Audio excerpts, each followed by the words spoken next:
ఇంటికి వెళ్ళగానే బిందు ఎదురు చూస్తూ ఇచ్చాడా? ఎలాంటి పిల్లాడు? రౌడీగా కనిపించాడా? బేరం పెట్టాడా? మై డియర్ బిందు, పాపం ఉట్టి కుర్ర ప్రేమికుడు. ఇంకా గెడ్డం మీసం కూడా సరిగా లేదు. రేపు 4ంటికొస్తాడు. బిందు వారిద్దరి మధ్య జరిగిన సంభాషణను కూచా తప్పకుండా అంతా చెప్పించుకుని తృప్తి పడింది. పాపం పిల్లాడు మంచివాడుగానే కనిపిస్తున్నాడు. నేనింకా ఉత్తరాల ప్రస్తావన తీసుకురాలేదు.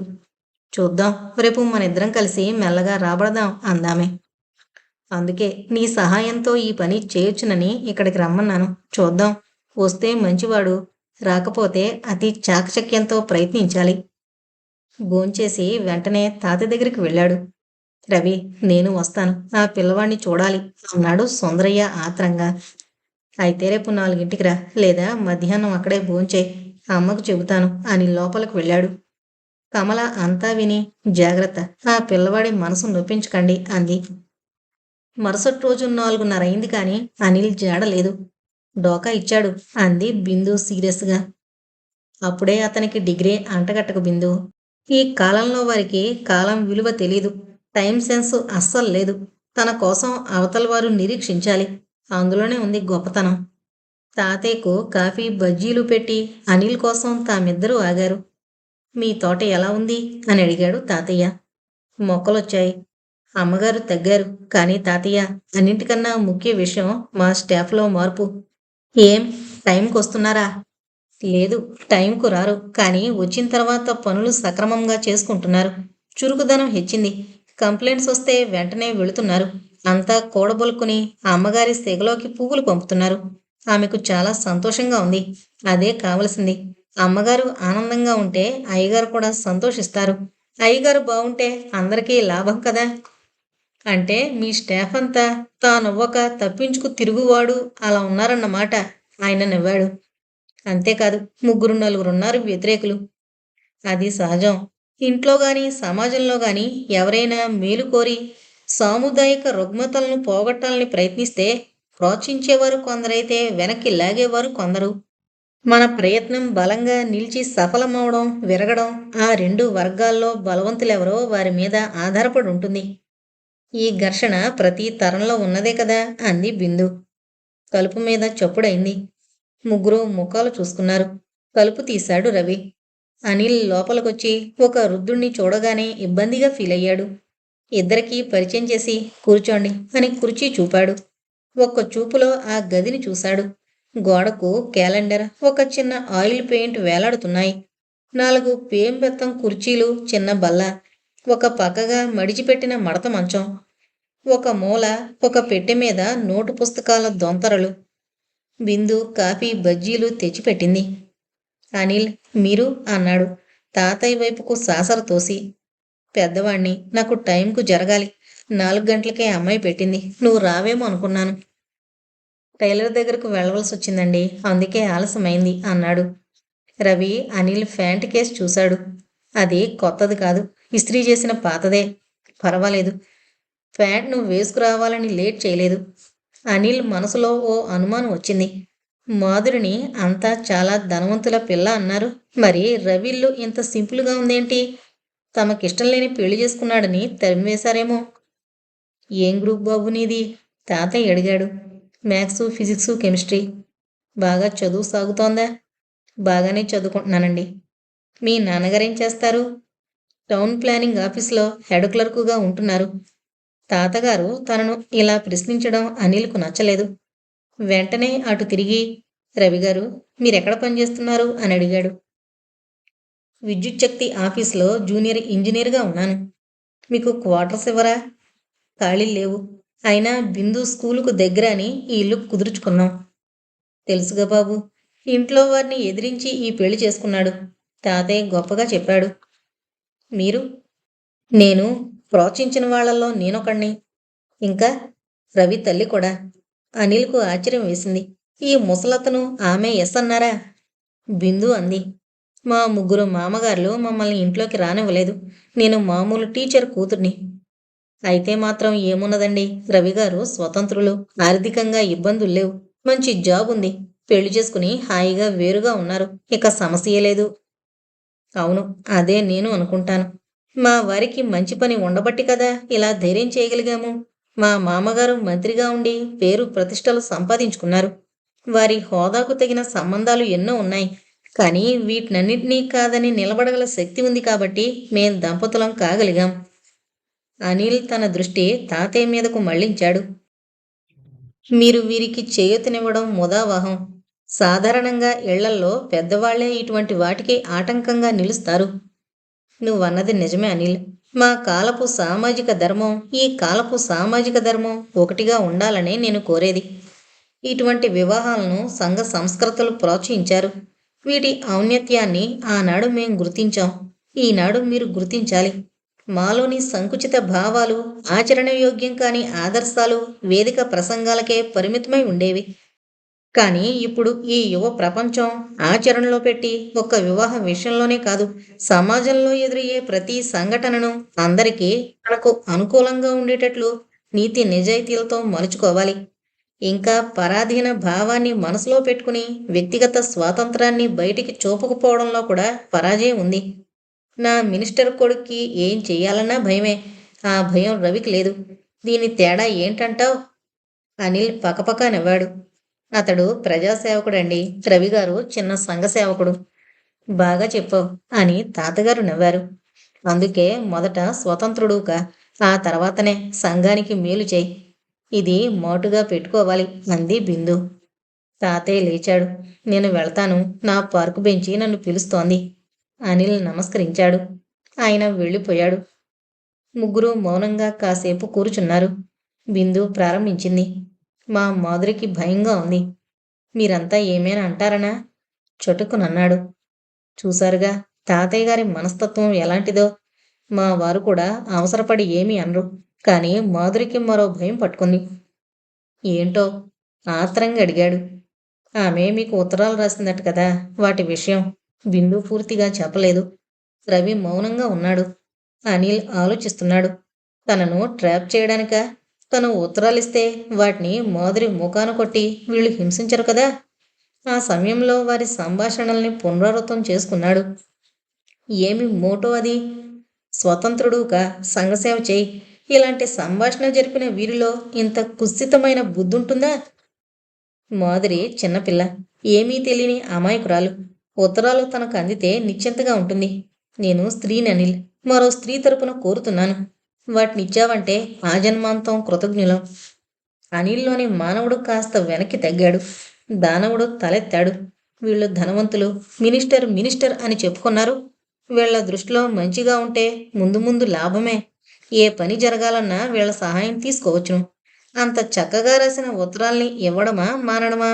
వాటిని తన దగ్గర ఉంచుకోవాలి. అప్పుడే అన్ని పనులు సానుకూలమవుతాయి. చూస్తాను, ఆలోచించి చెప్తాను అన్నాడు అనిల్. ఆ మాట విన్న తర్వాత సంభాషణ కుంటుపడింది. అనిల్ ఒక మాదిరి టీనేజర్. అతడు వెళ్ళిపోయిన తర్వాత చాలాసేపు ఇద్దరూ ఆలోచిస్తూ ఉండిపోయారు. మూడవ రోజు సాయంత్రం రవి ఇంటికి రాగానే కాఫీ పలహారం ట్రేలో పెట్టుకుని 2 కవర్లు కూడా పెట్టుకుని తెచ్చింది. ఆమె ముఖం దివ్యంగా ఉంది. ఏంటివి అంటూ కవర్లు అందుకున్నాడు. అది మీరు చదవకూడదు. అవి ప్రేమలేఖలు. మై డియర్ బిందు, ఎలా సంపాదించావు? అనిల్ చెల్లెలు నాన్నగారి స్టూడెంట్. తాతయ్య గారు, నాన్న, నేను వెళ్ళాం. తల్లితో చెప్పాం. ఆమె ఎంతో బాధపడింది. రవి పుస్తకాలు పెట్టే అన్నీ వెతికింది. గంటసేపు వెతికిన తర్వాత పాత డిక్షనరీ కవర్లో దాచున్నాడు. అదేగా దస్తూరి, చూసావా? ఆత్రంగా అడిగాడు. అంత తెలివి తక్కువ దాన్ని కానులేండి. కాస్త చదివాను, అక్షరాలు చూశాను. మాధురి రైటింగ్ నీకెలా తెలుసు? ఇంకా అనుమానమేనా? అయితే మీరు చూడండి. కవర్లోని కాగితాల్ని బయటికి తీసి బల్ల మీద పరిచింది. ఒక 2 లైన్లు చదివి అవును మాధురివే అన్నాడు. ఆమె వాటిని భద్రంగా ఒక బ్యాగులో వేసి భరతకిచ్చింది. వెళ్ళి అత్తయ్య గారికి ఇచ్చిరండి. మరుసటి రోజు ఉదయం కాఫీ తాగడానికి వచ్చిన మాధురికి కమల ఆ ఉత్తరాలు అందించింది. చూడు, అవి నీవేనా? ఇంకా ఉన్నాయా? మాధురి ఆత్రంగా తీసి చూసింది. అవును, ఆ 2 లేఖలు తనవే. ఆమె హృదయం దూది పింజిలా తేలిపోయింది. కళ్ళు మూసుకుని హమ్మయ్యా అంది. అమ్మా, నాకెంత హాయిగా ఉందో తెలుసా? ఇవి 2 ఇక లేవు. తల్లికి అందించింది. ఆమె గ్యాస్ అంటించింది. ఈ మారు కూడా ఆ 2 లేఖలు దగ్ధమయ్యే వరకు చూసింది. అమ్మా, ఎలా తెచ్చావు? ఆత్రంగా అడిగింది. అన్నయ్య, వదిన, తాతయ్య, దాసు మేస్టారు అంతా కలిసి ప్రయత్నించి తెచ్చారు. మాధురి కళ్ళల్లో నీరు చూసి కమల 2 చేతులు చాచింది. మాధురి తల్లి కౌగిలిలో ఇమిడిపోయింది. కాలేజీలో వాతావరణం బీభత్సంగా ఉంది. విద్యార్థులు గుంపులు గుంపులుగా వెళుతున్నారు. అసలు గొడవేంటో 99 మందికి తెలీదు. గేటు దగ్గరున్న జవాను అమ్మాయిలను వెనక్కి వెళ్ళిపోండని చెబుతున్నాడు. ఏం జరిగింది, ఎందుకు అని అడిగేవారికి జవాబు చెప్పే నాదుడే లేడు. అమ్మాయిలు వెళ్ళిపోయారు. కొందరు అబ్బాయిలు ఎప్పుడు ఉండే మేళమే అన్నట్లు ఇదే సందు అనుకుని వెళ్ళిపోయారు. కానీ చాలామంది ఆవరణలో గుంపులు గుంపులుగా చేరి ఏం జరుగుతుందో, తమను ఏం చేయమని ఆజ్ఞాపిస్తారో అని ఎదురు చూస్తున్నారు. కొంతసేపటికి ప్రిన్సిపాల్ రూమ్లోంచి స్టూడెంట్ లీడర్ మరికొంతమంది బయటకొచ్చారు. ఉక్కు కడ్డీలను మెలిపెట్టినట్టుగా ఉన్నారు వాళ్ళు. వారి జుట్టు చెదురుంది. కళ్ళు ఎర్రగా నిప్పులు కురిపిస్తున్నట్లున్నాయి. విద్యార్థి గుంపులను చూడగానే వారికి ఎక్కడలేని ఉద్రేకం వచ్చింది. విద్యార్థిని గౌరవించాలి, నిరంకుశత్వం నశించాలి, లెక్చరర్ల అహంకారాన్ని అణగదొక్కాలి, విద్యార్థి పురోగతికి పాటుపడాలి అంటూ నినాదాలు లేవదీశారు. అందరూ ఏకకంఠంగా పలుకుతుంటే యువరక్తం ఉద్రేకంతో పొంగింది. పిడికిళ్ళు బిగుసుకున్నాయి. పౌరుషంతో ఎదలు ఎగిరి పడుతున్నాయి. కంఠంలోంచి మాటలు విసురుగా వస్తున్నాయి. అంతమందిలో ఏ 2 3 అసలు ఏం జరిగిందో తెలుసుకోవాలనిపించింది. మెల్లగా లీడర్ చుట్టూ ఉన్నవారి దగ్గరికి వెళ్లారు. లెక్చరర్ ఒక స్టూడెంట్ను అవమానించాడట. ఆ స్టూడెంట్ ఏమన్నాడు అని అడిగేవాళ్లు లేరు. Principal college మూయించాడు. ఓ గంటసేపు అరిచి విద్యార్థులు వెళ్ళిపోయారు. అనిల్ ఆ రోజంతా అటు ఇటు తిరిగి గడిపాడు. ఎన్నో విషయాలు తెలుసుకున్నాడు. 2 రోజులు కాలేజీ లేదు, ఆలోచించాడు అనిల్. ఉత్తరాల గొడవ తర్వాత రవిని కలవలేదు. ఈవేళ పనిగట్టుకుని వెళ్ళాడు. బిందు కాఫీ ఇచ్చి కుశల ప్రశ్నలు వేసింది. ఈరోజు మీరంతా స్ట్రైక్ చేస్తున్నారు, ఎందుకు? రవి అడిగాడు. స్టూడెంట్లు స్ట్రైక్ చేయాలంటే కారణాలుంటాయా రవి గారు అని ప్రశ్నించాడు నవ్వుతూ. అకారణంగా 1-2 రోజులు, కానీ కొన్ని వారాలు చేయడానికి కారణముండాలిగా అన్నాడు. అవన్నీ ఒకనాటి విద్యార్థి లక్షణాలు కాదు. విద్యార్థి లక్షణాలు ఏ కాలంలోనైనా ఒకటే. పెద్దలను గౌరవించి బుద్ధిగా చదువుకోవాలి, విధేయులై ఉండాలి, క్రమశిక్షణతో ఉండాలి. నిజమే, కానీ మా లెక్చరర్లు కొంతమంది సరిగ్గా చెప్పరు. ట్యూషన్ పెట్టించుకున్న వారికి మంచి మార్కులు ఇస్తారు. నిన్న ఒక విద్యార్థిని అవమానించాడు ఒక లెక్చరర్. దాంతో సమ్మె మొదలైంది.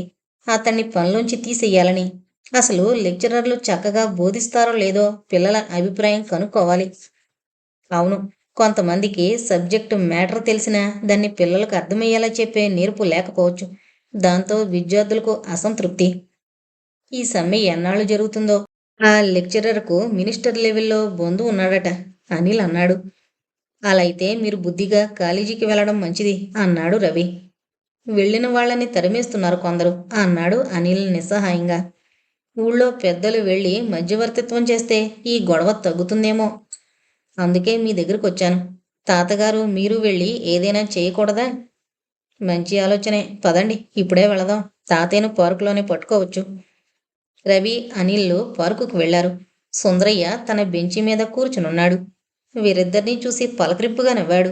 రవి తామొచ్చిన పని చెప్పాడు. అనిల్, రేపు ఆ లెక్చరర్ దగ్గరికి వెళదాం. ఆ విద్యార్థిని ఎలాగో తీసుకొచ్చారంటే ఇరుపక్షాల వారికి అవమానం కలగకుండా సర్దేద్దాం. మరుసటి రోజు సాయంత్రం అంతా కలిసి ఆ లెక్చరర్ ఇంటికి వెళ్లారు.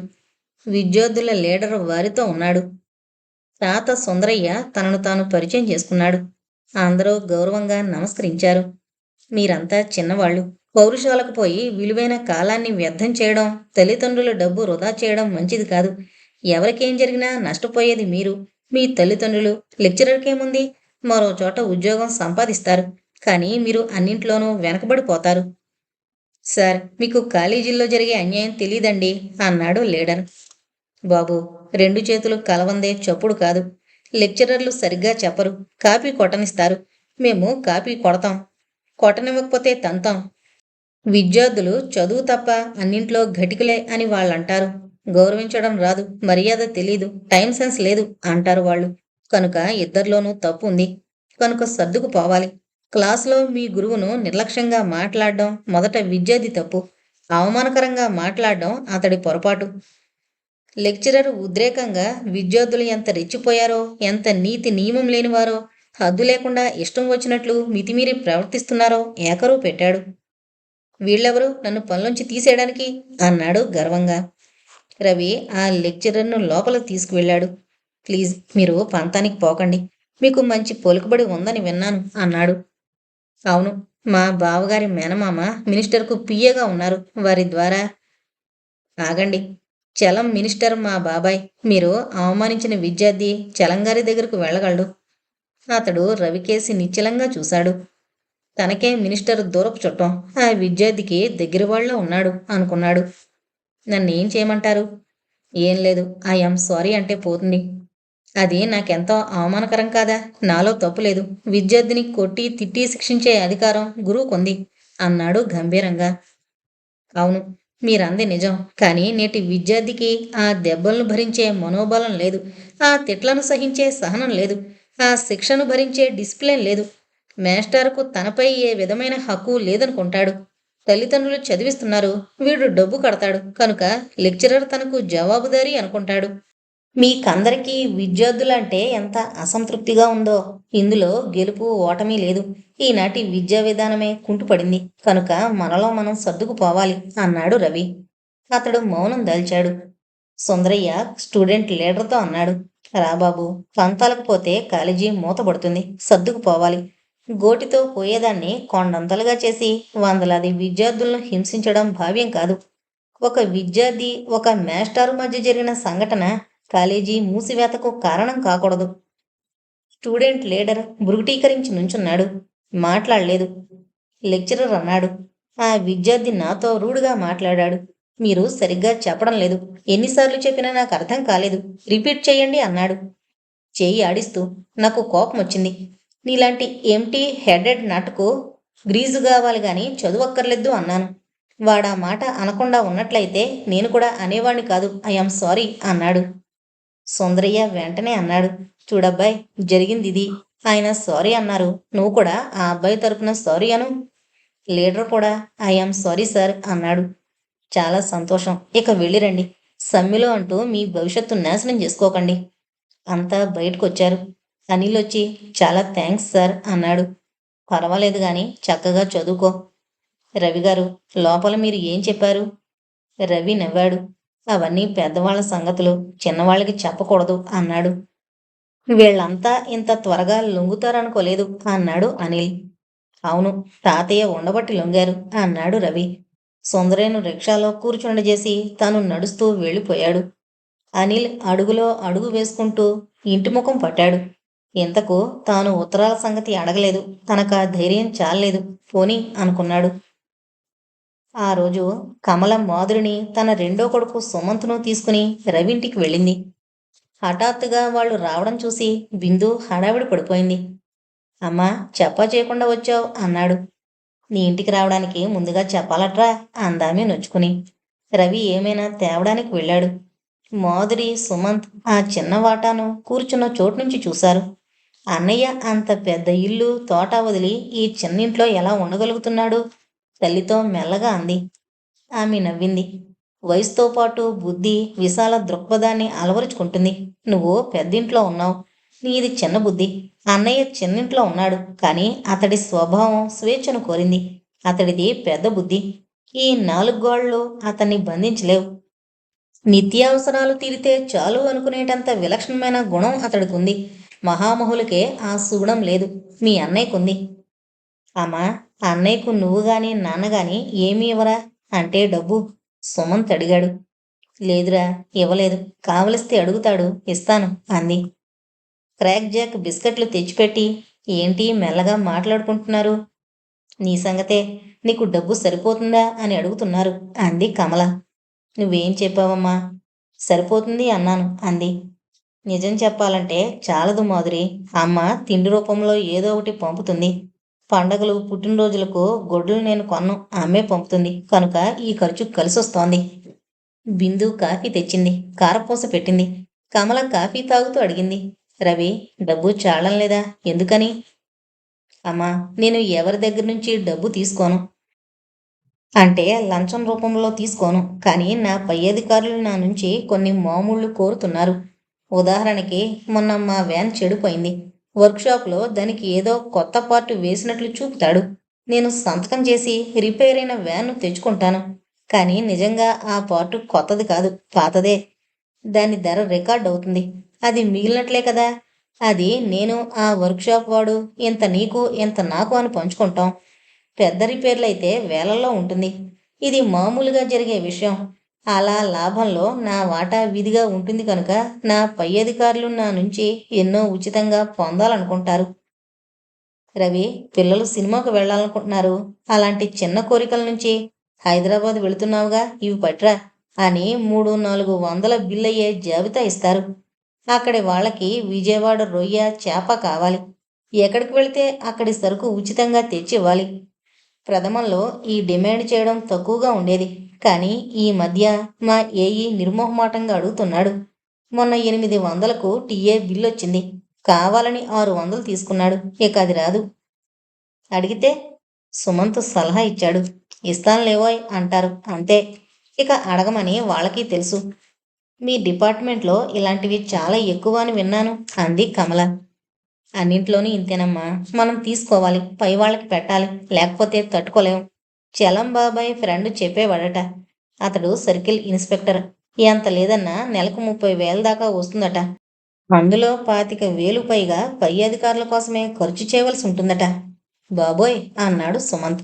వాడి కళ్ళల్లో నూతన వెలుగు చూసి మాధురి పక్కపక్క నవ్వింది.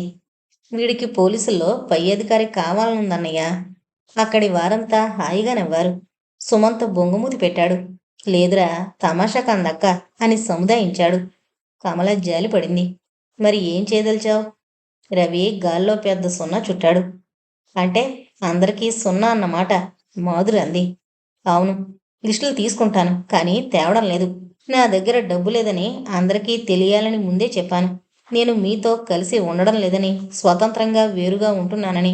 నాన్న నాకు డబ్బు ఇవ్వడం లేదని నమ్మరు.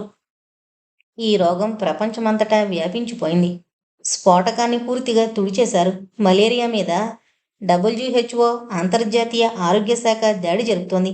కానీ ఈ రోగం మాత్రం దినదిన ప్రవర్ధమానమైపోతుంది. రవి, నువ్వు మొదలు పెట్టవుగా? ఆమె అభ్యర్థనగా అడిగిన తీరు చూసి రవికి నవ్వొచ్చింది. అమ్మా అని సీరియస్గా తలాడించాడు. నేను తాతయ్య మనవణ్ణి, నీ కొడుకుని. మా అన్నవి అన్నాడు సుమంత్. అంతా మరోమారు నవ్వారు. నిన్ను ట్రాన్స్ఫర్ చేస్తారేమో అంది కమల అనుమానంగా. బాబాయ్ మినిస్టర్గా ఉన్నంతకాలం ఆ భయం లేదు. కానీ ఈ మినిస్టర్ గిరిని నమ్మిందెవరు? ఎక్కుతూ దిగుతూ ఉంటారు. అవును, మీ బాబాయ్ లాంటి వాళ్ళు కొల్లలు. తను పెట్టుకున్న లక్ష్యం మీద గురుండదు, వ్యక్తి మీద గురుంటుంది. అది ఆరోగ్యకరం కాదు. అయితే అన్నయ్య తాతయ్యను గురిగా పెట్టుకున్నాడు కదా, మాధుర్ అంది. లేదమ్మా, తాతయ్య లక్ష్యాన్ని గురిగా పెట్టుకున్నాడు. కొన్నాళ్లకు తాతయ్య ఇంకా వృద్ధులై ఒకరికి శిక్షణ ఇచ్చే స్థితిలో ఉండరు, సలహా ఇచ్చే స్థితిలో ఉండరు. ఆ సమయంలో రవికి అగమ్య గోచరం, నిస్సహాయత, అస్థిరత లాంటివి ఉండవు. ఏ లక్ష్యాన్ని గురిగా పెట్టుకుని జీవిస్తున్నాడో అదే అతన్ని ఉన్నత స్థితికి తీసుకువెళ్ళగలదు. మనిషి కనుమరుగవగానే చొక్కాని లేని నావలో ఉన్నట్లు తోచితే ఇంకేముంది, బుడుంగున మునుగుతాడు, లేదా ఎక్కడికో వెళతాడు. సుమంత్ సరదాగా నవ్వుతూ పూర్తి చేశాడు. దాంతో అంతా నవ్వేశారు. రాత్రికి భోంచేసి వెళ్ళండి, బిందు అడిగింది. ఓ మాటు చెప్పొస్తాం, ఈసారి వదిలేయండి. అసలు నేనొచ్చిన కారణం దాసు మేస్టార్కి. అదే అన్నయ్య కొంట్లో కులాసాగా లేదని విన్నాను, చూసి రావాలని వచ్చాను.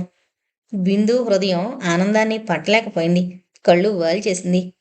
రవి అనుకున్నాడు, అమ్మ అందుకే కారును పంపించి వేసింది. బిందు చీర మార్చుకుని తలదూపునొచ్చింది. 5గురు రిక్షాలో బయలుదేరారు. అమ్మా, మేస్టార్ గారిని ఏమని పిలవను? సుమంత్ అనుమానాన్ని వెళ్ళబుచ్చాడు. మేస్టారండి అని పిలువు, పర్వాలేదు అందామె. అంతా మేస్టారింటికి వెళ్లారు. ఇంట్లో వారు వచ్చిన గుంపును చూసి సంభ్రమాచర్యాలతో ఎదురు వెళ్లారు. బిందు తల్లి ఎదురొచ్చి నమస్కరించింది. కుర్చీలు స్టూళ్లు వేశారు. అమ్మా, మీరు వచ్చారా అని పలకరించారు మేస్టారు. మీకు కులాసాగా లేదని విన్నాను, ఎలా ఉన్నారు? మందులు వాడుతున్నారా? అసలేంటి జబ్బు?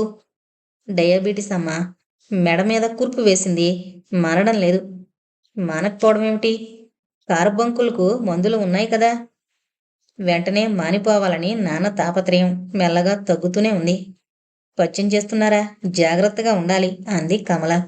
ఇంట్లో అంతా హడావుడి పడ్డం చూసి ఆ మంది ఇప్పుడే బిందు కాఫీ పలహారం ఇచ్చింది, తీసుకునొచ్చాం. మళ్ళీ పెట్టకండి. తాంబూలం పళ్ళు తెప్పించు అన్నారాయన మెల్లగా. అమ్మా, మీరిలా రావడం మాకెంతో సంతోషం. కానీ అయ్యగారు ఏమంటారో. మీరు రాకపోయినా నేనేమీ అనుకోను.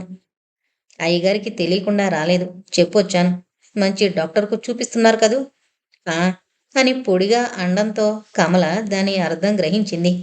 కొంతసేపు కూర్చుని పళ్ళు తాంబూలం తీసుకుని లేచారు. కమల మేస్టారు మంచం మీద ఒక కవరు ఉంచుతూ అంది, ఇది ఉంచండి. అమ్మా, ఏంటిది, వద్దు అని రెండు చేతులు జోడించాడు. మా పిల్లలకు ట్యూషన్ చెప్పారు.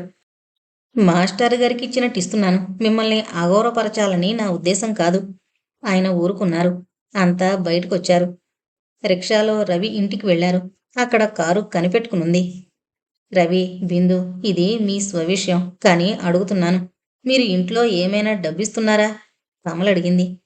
4 నెలలు బిందు ఇచ్చింది. ఆ తర్వాత 2 నెలలు 100 చొప్పున తీసుకున్నారు. పోయిన నెల నుంచి వద్దన్నారు. రవి విశదీకరించాడు. మరి మీరు ఊరుకున్నారా? లేదు, ఏదో ఒక రూపంలో తీసుకువెళుతోంది బిందు. మంచి పని చేస్తున్నారు. కూతురి మీద ఆధారపడడం పెళ్ళయ్యాక ఏ తండ్రికి ఇష్టం ఉండదు.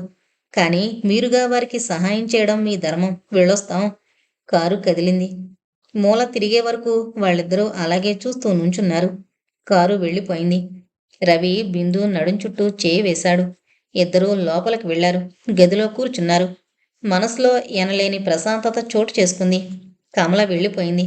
కానీ ఆమె తనలోని కొంత భాగాన్ని అక్కడ వదిలి వెళ్ళినట్టుంది.